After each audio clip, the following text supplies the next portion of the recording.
आइए दोस्तों बात करते हैं भारत की राजभाषा के बारे में। भारत में जो संविधान का भाग 17 है या पार्ट 17 है वो राजभाषा के बारे में बात करता है।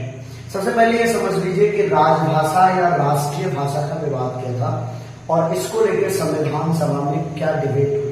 भारत में राजभाषा की जगह पर एक डिबेट थी कि भारत की नेशनल लैंग्वेज क्या हो, राष्ट्रीय भाषा लैंग्वेज क्या हो, भारत की राष्ट्रीय भाषा क्या हो, इस पर बड़ा प्रश्न था। ठीक है, और इस पे जो है भारी डिबेट हुई, बहुत डिस्कशन हुई और साउथ इंडिया के लोग कोई राष्ट्रीय भाषा को है मानने को तैयार नहीं थे, क्योंकि ज्यादातर लोग इस पक्ष में थे कि भारत की जो राष्ट्रीय भाषा होनी चाहिए वो हिंदी होनी चाहिए। और क्योंकि साउथ इंडिया बिल्कुल हिंदी से दूरी बनाना चाहता था, इसलिए भारत का जो ये भाग 17 है संविधान का, इसको सबसे विवादित भाग भी कहा गया। भारत की संविधान सभा में जिस पे सबसे ज्यादा विवाद हुआ, सबसे ज्यादा डिस्कशन हुए, सबसे ज्यादा चर्चा परिचर्चा हुई, वो भी भाग 17 ही था, जिसको कि राजभाषा कहा गया। इतना डिबेट हुआ कि साउथ के लोगों ने फाइनली इस विवाद में कह दिया कि अगर हिंदी भारत की राष्ट्रीय भाषा हुई या नेशनल लैंग्वेज हुई तो हम भारत से अलग द्रविड़ मैंडम के बारे में सोच सकते हैं, अर्थात सेपरेशन ऑफ इंडिया की बात तक हो गई। और इसके बाद यह तय किया गया कि भारत की नेशनल लैंग्वेज या राष्ट्रीय भाषा का कोई ऑप्शन नहीं रखा जाएगा, इसको खत्म कर दिया जाएगा। इसकी जगह पर सरकारी कामकाज की एक भाषा जिसे कि राजभाषा कहा जाएगा उसे रखा जाएगा। और भारत के संविधान के भाग 17 में इसी राजभाषा या राजकीय भाषा की बात करी गई है। ठीक है, इसके लिए आर्टिकल है 343 से लेकर 351।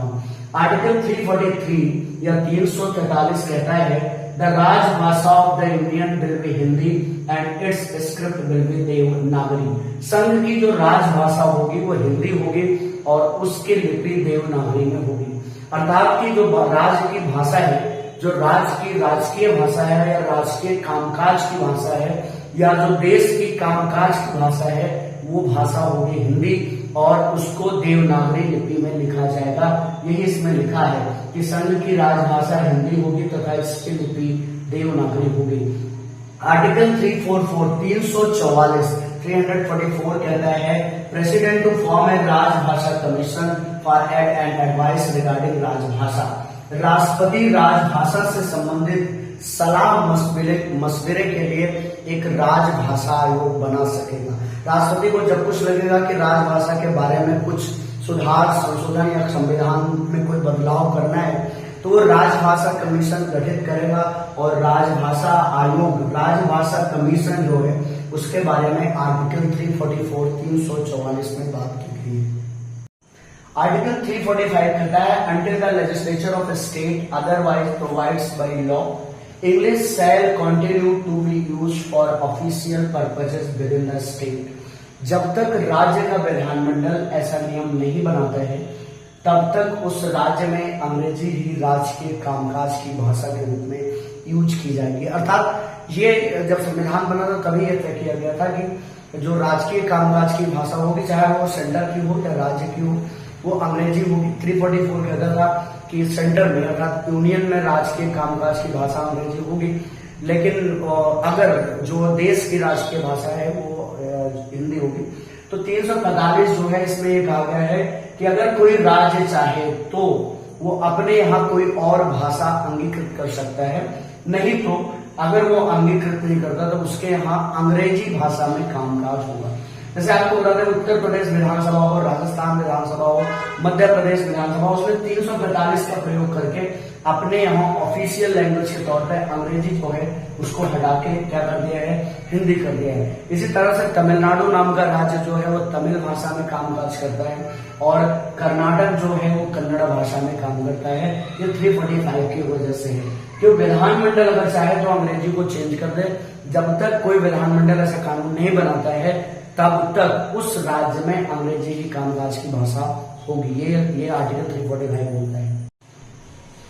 आर्टिकल 346 या अनुच्छेद 346 ये बोलता है if two or more states agree that Hindi language should be official language for communication between such states that language may be used for such communications. यदि दो या दो से अधिक राज्य इस बात पर सहमत हो कि उनके बीच पत्राचार और आपसी बातचीत हिंदी भाषा में होगी तो वो राज्य ऐसे पत्राचार हिंदी भाषा में कर सकते हैं और आपसी बातचीत या कम्युनिकेशन जो है वो हिंदी भाषा में कर सकते हैं। लेकिन इन राज्यों का आपस में इस बात में सहमत होना होगा कि उनको हिंदी भाषा में कम्युनिकेशन करना है। नहीं तो अगर ये राज्य सहमत नहीं है तो उनको आपस में कम्युनिकेशन केवल और केवल अंग्रेजी भाषा में करना होगा। जैसे अगर मान लो उत्तर प्रदेश और मध्य प्रदेश तो ये राज्य आपस में सहमत हैं कि हम दोनों लोग पत्राचार और बातचीत जो भी कुछ आदान प्रदान होगा विचारों का वो हिंदी में करेंगे, तो दोनों राज्य सहमत बनकर 346 के तहत आपस में बात कर सकते हैं। लेकिन उदाहरण के तौर पर दूसरा एग्जाम्पल ले लो कि एक राज्य है तमिलनाडु और एक है उत्तर प्रदेश। उत्तर प्रदेश कहता है कि हमें हिंदी में बात करनी है और तमिलनाडु कहता है हमको हिंदी में नहीं बात करनी, हमें तमिल में बात करनी है। तो ये दोनों राज्य, ये ना तो उत्तर प्रदेश हिंदी में बात कर सकता है ना तमिलनाडु तमिल में बात कर सकता है। फिर इनके बीच कम्युनिकेशन का जो माध्यम होगा वो होगा इंग्लिश लैंग्वेज, जो कि 345 में कहा गया था। तो 345 और 346 को आप सम अप करके पढ़ेंगे तो आपको क्लियरिफिकेशन ये निकलेगा कि अगर दो राज्यों के बीच सहमति नहीं है तो फिर माध्यम क्या होगा कम्युनिकेशन का, अंग्रेजी। लेकिन अगर सहमति है तो हिंदी को अडॉप्ट कर सकते हैं। हिंदी जो है वो भारत की राजभाषा बनी 14 सितंबर 1949 को। हिंदी को भारत की राजभाषा के रूप में अडॉप्ट किया गया 14 सितंबर 1949 को। इसी दिन आर्टिकल 343 को संविधान सभा ने अपनी मान्यता दी थी। इसीलिए 14 सितंबर को हम नेशनल हिंदी डे मनाते हैं। 14 सितंबर को हम राष्ट्रीय हिंदी दिवस मनाते हैं और इसको मनाने की शुरुआत हमने की 1953 से। सबसे पहली बार हिंदी डे या राष्ट्रीय हिंदी दिवस या नेशनल हिंदी डे मनाया गया 14 सितंबर 1943 को। भारत में आर्टिकल 344 जो है वो राजभाषा कमीशन बनाने की सिफारिश करता है और कहता है कि प्रेसिडेंट जब चाहे तो सुझाव या सलाह के लिए राजभाषा कमीशन या राजभाषा आयोग बना सकता है। इसी शक्ति का प्रयोग करते हुए पहला राजभाषा आयोग 1955 में बनाया गया, जिसके अध्यक्ष हुआ करते थे बीजी खरे। तो आपको समझ में आया होगा कि राजभाषा कमीशन बनाने के लिए आर्टिकल 344 है और इसके अध्यक्ष थे बीजी खरे। इंटरनेशनल हिंदी समिट या वैश्विक हिंदी सम्मेलन, इसका पहली बार आयोजन किया गया 10 जनवरी 1975 को भारत के महाराष्ट्र के नागपुर में। इसका उद्देश्य था हिंदी लैंग्वेज को ग्लोबलाइज लेवल पे ले जाना और इसमें और भी ज्यादा शब्दों को शामिल करना और दुनिया में इसका प्रचार प्रसार करना। 10 जनवरी 1975 को नागपुर में पहला इंटरनेशनल हिंदी समिट आयोजित किया गया और अभी हाल में ही 12वां हिंदी सम्मेलन या वैश्विक हिंदी सम्मेलन या 12th इंटरनेशनल हिंदी समिट फरवरी 2023 में हुई थी। कब हुई है? फरवरी 2023 में हुआ और ये फिजी नाम के देश के नंदी नाम के शहर में हुआ। ठीक है, तो फरवरी 2023 में 12वां हिंदी सम्मेलन हुआ। वहां पे गलती से लिख दिया था। फरवरी 2023 में 12वां हिंदी सम्मेलन फिजी नाम की कंट्री के नंदी नाम के शहर में हुआ। इसके साथ ये भी जान लीजिए कि ये जो वर्ल्ड हिंदी डे है या इसको इंटरनेशनल हिंदी डे भी कहते हैं, यह 10 जनवरी को मनाया जाता है। दुनिया ने भी हिंदी को मान्यता देने के लिए 10 जनवरी को इंटरनेशनल हिंदी डे के रूप में ऑब्जर्व किया है।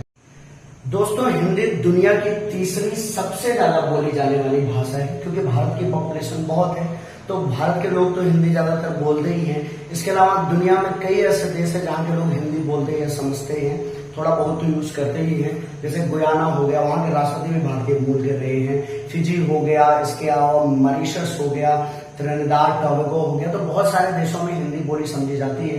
तो हिंदी दुनिया की तीसरी सबसे ज्यादा बोली जाने वाली भाषा है। दुनिया में सबसे ज्यादा बोली और समझी जाने वाली भाषा है इंग्लिश पूरी दुनिया में, क्योंकि इंग्लिश उपनिवेशवाद था, इसलिए अंग्रेजी इंटरनेशनल या ग्लोबल लैंग्वेज की तरह से रिकॉग्नाइज हुई। सबसे ज्यादा बोली जाने वाली भाषा है इंग्लिश।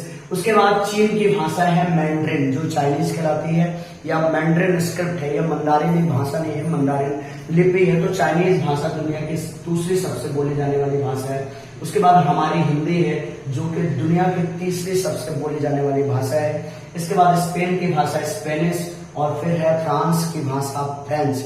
आपको पता होगा चाहिए कि हिंदी कोई क्लासिकल लैंग्वेज नहीं है, वो शास्त्रीय भाषा नहीं है। हिंदी भाषा एक डेरिवेटिव भाषा है और ये मूल भाषा संस्कृत से उत्पन्न हुई है। संस्कृत जो है वो पहले जो भ्रंश हुई तो वो बदल गई पाली में, और इसके बाद पाली से बदली प्राकृत, इसको आर्ध मागधी भी कहते हैं प्राकृत को, और प्राकृत से फिर फाइनली हिंदी में बदली थी। ठीक है, आपको पता होगा महात्मा बुद्ध के सारे उपदेश पाली भाषा में है, और महात्मा महावीर के सारे उपदेश जो है वो प्राकृत लैंग्वेज में है। साथ ही साथ ये भी जान लीजिए कि इंडिया के कॉन्स्टिट्यूशन का जो शेड्यूल 8 है या अनुसूची 8 है, वो 22 भारतीय भाषाओं को मान्यता देता है। और ये 22 भारतीय भाषाएं हैं, असम से असमिया, बांग्लादेश से बांग्ला, गुजरात से गुजराती, हिंदी, कर्नाटका से कन्नड़, कश्मीर से कश्मीरी, इसके अलावा बोडो, कोंकणी, केरल से मलयालम, मणिपुरी, मराठी, नेपाली, उड़िया, पंजाबी, संस्कृत, सिंधी, तमिल, तेलुगु, उर्दू, डोगरी, बोडो, मैथिली, और उड़ीसा के संथाल कम्युनिटी की भाषा संथाली। ये 22 भाषाएं हैं जो कि शेड्यूल 8 या अनुसूची 8 में है, और ज्यादातर राज्य अपनी बोली या भाषा को शेड्यूल 8 में शामिल करने के लिए कोशिश करते हैं। अभी केवल 22 भाषाओं को अनुसूची 8 या शेड्यूल 8 के तहत भारत का संविधान मान्यता देता है।